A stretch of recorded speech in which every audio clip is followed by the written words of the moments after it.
Bonjour, c'est Thibault Lambert et vous écoutez Code Source, le podcast d'actualité du Parisien. Le mercredi 21 janvier, au Forum économique de Davos, en Suisse, Donald Trump a rassuré les Européens en affirmant qu'il n'avait pas envie d'utiliser la force pour obtenir le Groenland. Depuis quelques semaines, le président américain menaçait d'annexer militairement ce territoire autonome du Danemark et plusieurs dirigeants européens, de leur côté, ont essayé de le dissuader, bien conscients qu'il se trouve malgré tout en position de faiblesse vis-à-vis des États-Unis. On revient sur ce feuilleton dans Code Source aujourd'hui avec deux journalistes, Charles de Saint-Sauveur, chef du service international du Parisien, et Mathieu Mabin, correspondant de France 24 aux États-Unis. Il est en ligne avec nous depuis Washington.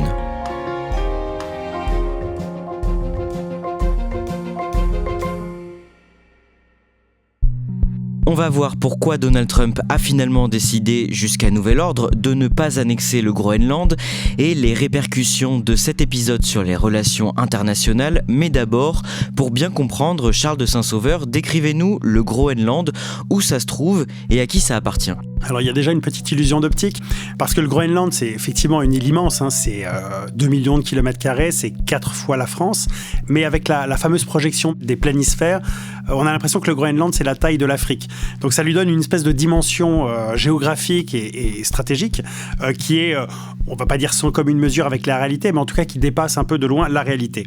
Le Groenland c'est donc une immense île très peu habitée, 55 000 habitants, je crois que c'est sans doute la densité de population la plus faible de la planète, mais qui, à la faveur des changements, et notamment du changement climatique, puis des nouvelles priorités stratégiques, a pris vraiment une importance grandissante, puisqu'elle se trouve aux confins nord de la planète, entre l'Europe, les États-Unis, il y a la Russie qui est pas très loin, donc tout ça, évidemment, fait du Groenland une place stratégique. Et puis, avec la fonte des glaces attendue, on sait qu'à partir de 2050, 2070, il y a de nouvelles routes maritimes qui vont se créer. Et donc, le Groenland, qui jusqu'à présent intéressait peu de monde, va devenir assez central. À qui ça appartient aujourd'hui, le Groenland ? Alors, le Groenland appartient aux Danois depuis le XVIIIe siècle, 1721, d'abord sous forme de colonie, et depuis le XXe siècle, à la faveur des luttes contre la colonisation, etc., sous forme de territoire autonome, qu'il est d'ailleurs devenu de plus en plus. L'autonomie a été renforcée en 2009.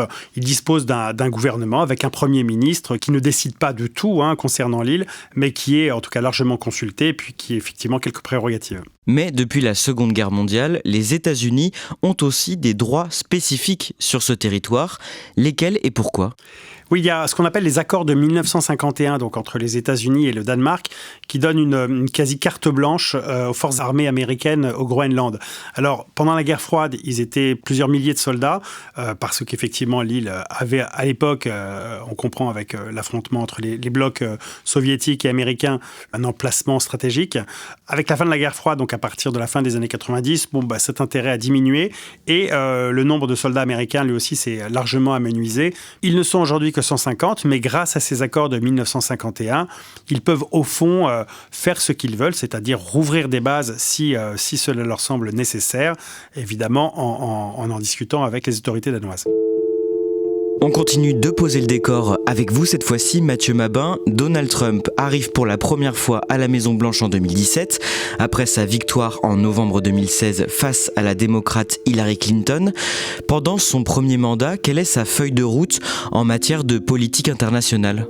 Alors, elle est assez binaire. D'abord, soyons parfaitement clairs, en 2016, on a quand même remarqué que le candidat Trump ne brillait pas particulièrement par sa maîtrise des grands sujets de politique étrangère. C'est le moins qu'on puisse dire. Mais très rapidement, ce qui s'est imposé, en conformité d'ailleurs totale avec l'idée de rendre à l'Amérique sa grandeur, pour reprendre le slogan MAGA, c'est une volonté viscérale de rompre avec ce qu'il adorait appeler l'époque des guerres interminables dans lesquelles s'est embourbée l'Amérique, c'est vrai, en payant selon lui un prix exorbitant, autant en vie humaine qu'en dollars américains. Parmi ces guerres interminables, il y a l'Afghanistan. Donald Trump enclenche le retrait des troupes qui sera effectif sous le mandat de son successeur, Joe Biden. Donald Trump est ensuite réélu et revient à la Maison-Blanche en janvier 2025. Comment ça se passe ? Alors, le contexte est fondamentalement différent. Son prédécesseur a désengagé définitivement les troupes américaines d'Afghanistan, on l'a dit, mais en retrouvant le bureau ovale, Donald Trump hérite de nouveaux conflits en cours. L'Ukraine, et n'oublions pas Gaza, évidemment, ce qui lui permet de marteler depuis que s'il avait été à la Maison-Blanche au moment du déclenchement de ces conflits, rien de tout cela ne serait arrivé. Pendant ce second mandat, il est à l'initiative sur beaucoup de sujets. Il est à la manœuvre pour trouver un accord de paix entre la Russie et l'Ukraine. À Gaza également, il envoie son vice-président J.D. Vance à Munich, en Allemagne, pour prononcer un discours très hostile envers l'Europe.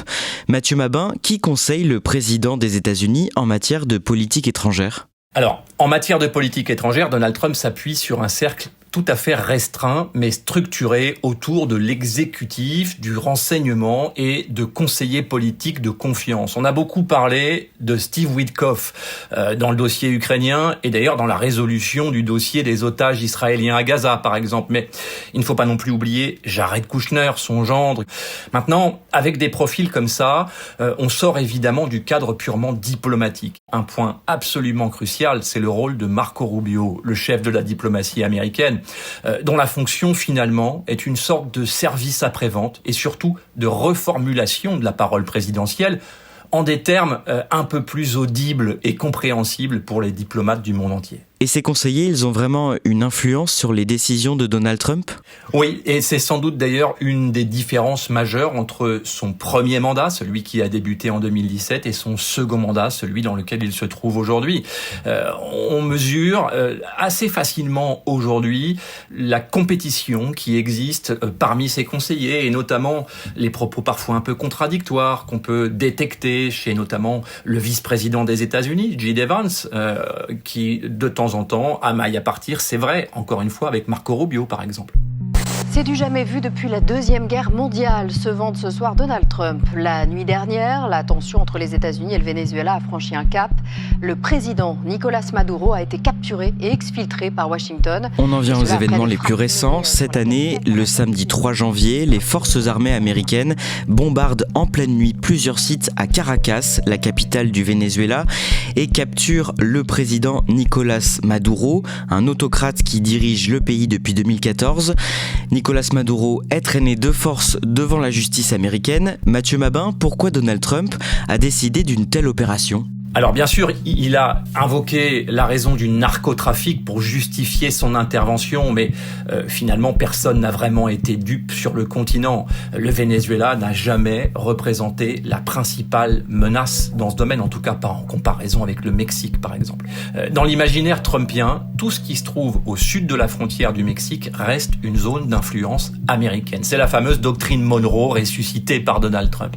Un Venezuela qui défie ouvertement le président américain, tout en reposant sur la principale réserve de pétrole du monde quand même, il n'en fallait pas beaucoup plus dans le fond pour que Donald Trump fasse la démonstration de la toute-puissance de son armée.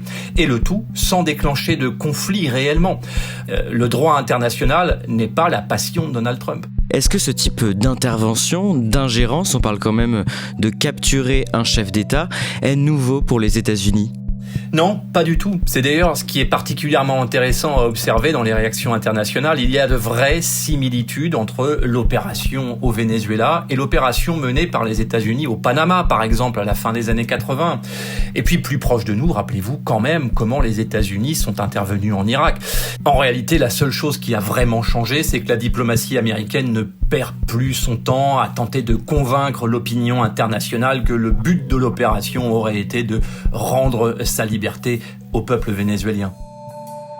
Au lendemain de la capture de Nicolás Maduro, alors que le monde entier réagit à cette annonce, une femme qui s'appelle Cathy Miller, qui est l'épouse du chef adjoint du cabinet de Donald Trump, Stephen Miller, publie un post sur le réseau social X.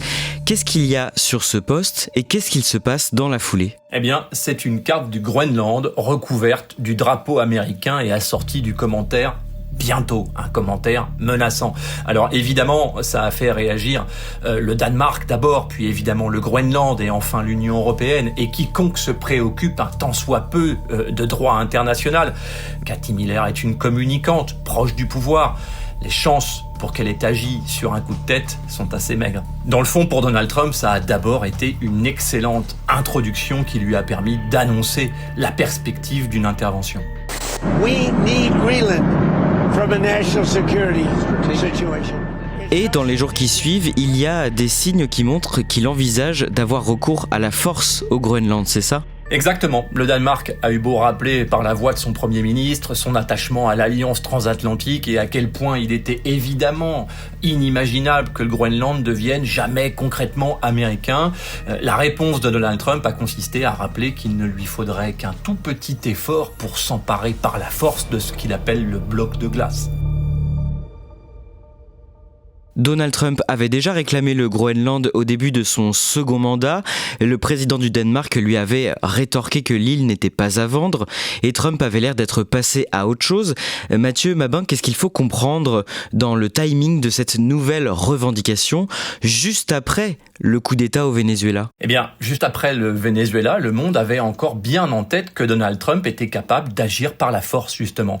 Ce qui, vous en conviendrez, rajoute quand même une certaine pression aux chancelleries adverses, mais aussi partenaires et même alliés. Dans les interviews qu'il donne à la presse, Donald Trump dit que les États-Unis ont besoin du Groenland pour leur sécurité. Qu'est-ce qu'il entend par là ? Dans le contexte que nous connaissons, Washington considère que la brèche du Groenland est une fragilité face à la Chine ou encore à la Russie. Ce n'est pas nouveau. C'est d'ailleurs ce qui avait justifié les fameux accords de 1951 qui ont vu l'implantation d'une dizaine de milliers de soldats américains au Groenland. Mais 10 ans avant cela, c'est sous les glaces du Groenland que se cachaient les sous-marins allemands et plus tard les sous-marins soviétiques. Maintenant, ne soyons pas dupes, il n'y a pas que ça. Oui, parce qu'il y a des intérêts économiques derrière cette volonté d'annexer l'île, c'est ça ? Oui, c'est même la principale raison, disons-le, de l'intérêt de Washington pour cette région riche en terres rares et en minerais critiques. Pour Donald Trump, il est autant question de s'emparer de ces minerais que d'empêcher qu'ils ne tombent aux mains d'un autre. Là encore, évidemment, il pense à la Chine. Et au-delà de ça, il y a aussi chez Donald Trump l'idée que les États-Unis doivent tout simplement s'étendre, c'est ça ? Oui, les détracteurs de Donald Trump disent beaucoup cela. Cela remonte à l'époque pas si lointaine où il avait déjà publié une carte des États-Unis englobant le Canada cette fois. Maintenant, l'idée que Donald Trump rêve d'être à la tête du plus vaste pays du monde devant la Russie contredit ceux qui voient en l'action du président américain une démarche beaucoup plus rationnelle qu'elle n'y paraît dans le fond. Le business d'abord, la démarche de Donald Trump est bel et bien de rendre à l'Amérique d'abord sa puissance économique. En réaction, 8 pays européens, dont la France, décident, après cette déclaration, d'envoyer au Groenland quelques dizaines d'officiers pour une mission de reconnaissance à partir du 15 janvier.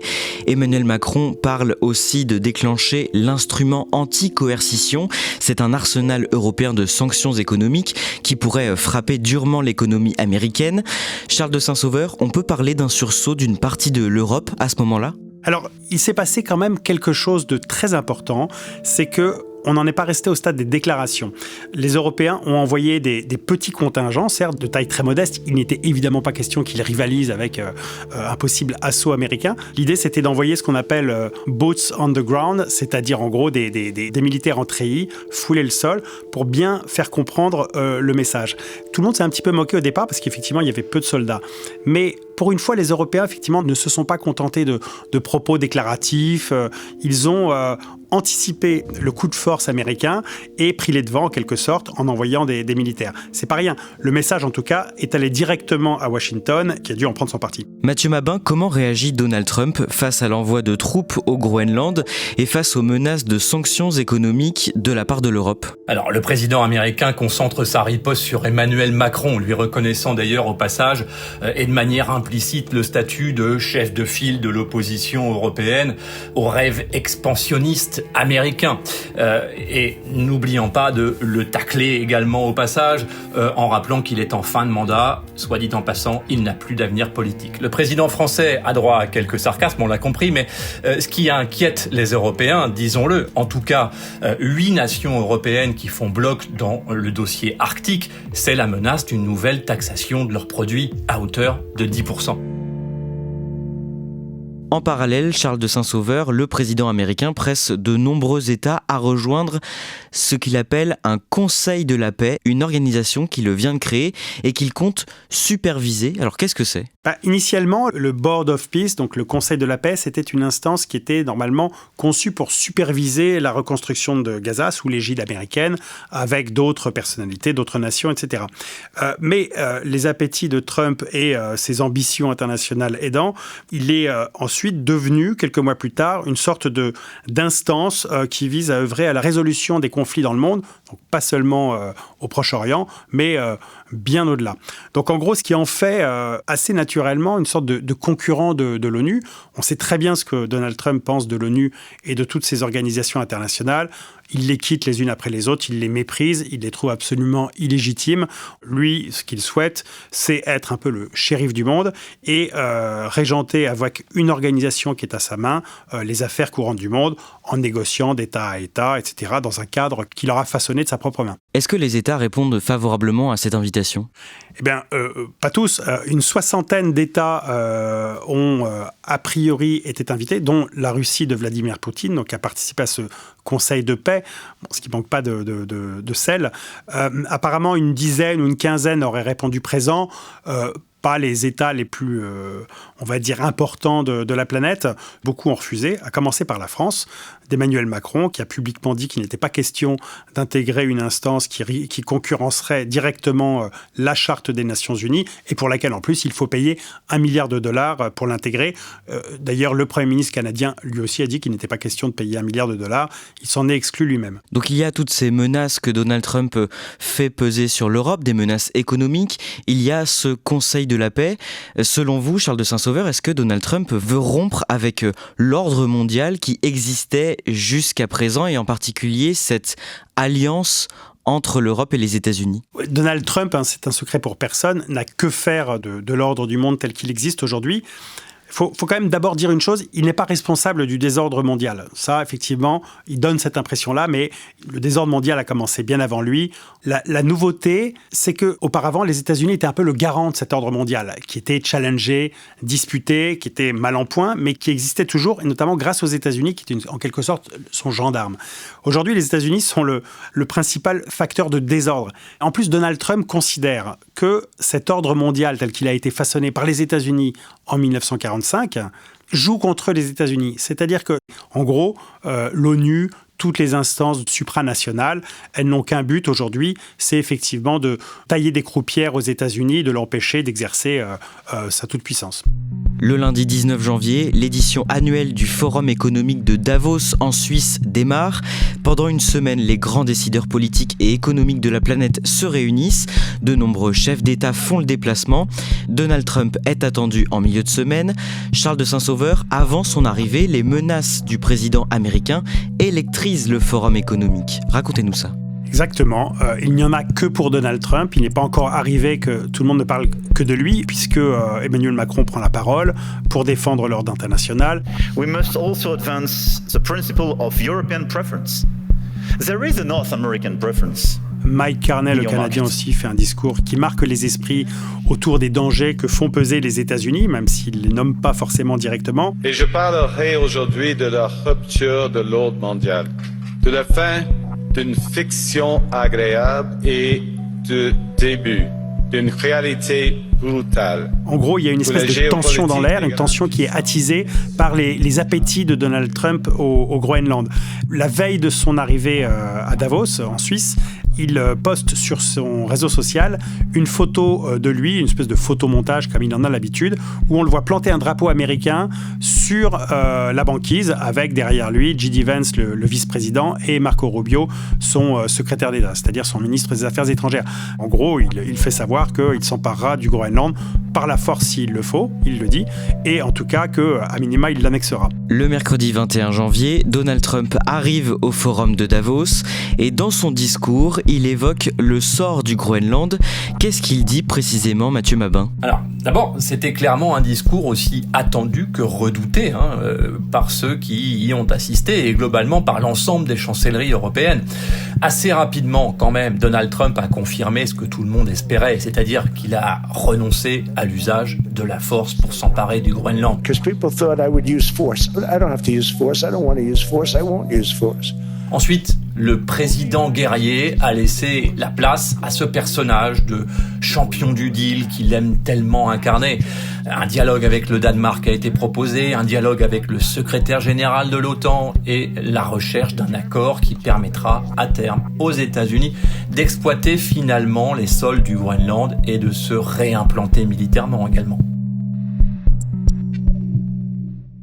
Comment expliquer le fait, selon vous, qu'il ait renoncé finalement à la force au profit d'un accord avec le Danemark ? Alors, on est purement dans la méthode Trump. Le président américain veut être imprévisible.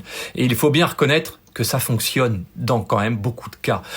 Donald Trump va toujours un peu trop loin dans la menace. Certains diront beaucoup trop loin. Il le sait, mais l'important pour lui, c'est que ses interlocuteurs, eux, continuent à douter. Et c'est certainement la méthode la plus efficace qu'il a trouvée, en tout cas, pour finalement arriver à ses fins. Est-ce qu'il a renoncé à annexer le Groenland ou est-ce que tout ça, toutes ces menaces, ce n'était que pour étendre sa présence, son influence sur l'île ? Il a clairement renoncé, techniquement en tout cas, et militairement. Personne dans son entourage ne veut se priver durablement, en tout cas, du marché européen, absolument indispensable à l'économie américaine. Le divorce avec l'Europe aurait été consommé, et les conséquences économiques pour Washington, très graves. Est-ce que Trump aurait pu mettre la main sur le Groenland s'il l'avait vraiment voulu ? Oui, ça aurait été techniquement et militairement une formalité. Il faut mesurer le décalage qu'il peut bien y avoir entre l'outil de défense des États-Unis d'Amérique, première puissance mondiale. Souvenez-vous que le budget militaire des États-Unis est supérieur à la somme des 10 budgets qui le suivent. Vous vous rendez compte du décalage ? Bien sûr que ce que Donald Trump, encore une fois, qualifie avec dédain de pain de glace aurait pu être capturé techniquement et militairement par les forces américaines en un temps absolument record. Charles de Saint-Sauveur, cet épisode, il va quand même laisser des traces dans la relation entre les États-Unis et l'Europe ? Oui, fondamentalement, oui. Pas que cet épisode d'ailleurs, toute cette suite d'épisodes depuis le début, le retour de Donald Trump à la Maison-Blanche, le rapprochement avec Poutine, etc. Mais là, vraiment, qu'un pays, les États-Unis, déclare vouloir annexer, y compris par la force, un territoire, le territoire d'un allié, et d'un allié vraiment très proche. Le Danemark, c'est le pays le plus atlantiste quasiment de l'Europe. C'est quand même un coup de tonnerre énorme. Donc l'Europe, je pense là, a vraiment compris de quoi il s'agissait, compris qu'on ne pouvait plus compter sur les États-Unis comme un partenaire absolument fiable, qu'il fallait se construire une autre histoire. Et donc du coup maintenant, qu'est-ce qui va se passer ? Je pense que le discours du Premier ministre canadien Mark Carney a été de ce point de vue-là quelque chose d'assez salutaire puisqu'il a, contrairement à tous les autres, montré une voie, quelque chose qui peut ressembler à un avenir pour la France, pour l'Europe, pour tous ces pays qui ne veulent pas rentrer dans ce jeu des grandes puissances, la Chine, la Russie, les États-Unis, cette loi du plus fort là, qui a l'air de s'imposer à nous. C'est une alliance des puissances moyennes, des puissances qui veulent continuer à vivre, non pas selon les règles du vieil ordre international, mais en tout cas selon des règles communes, partagées et fondées sur le droit.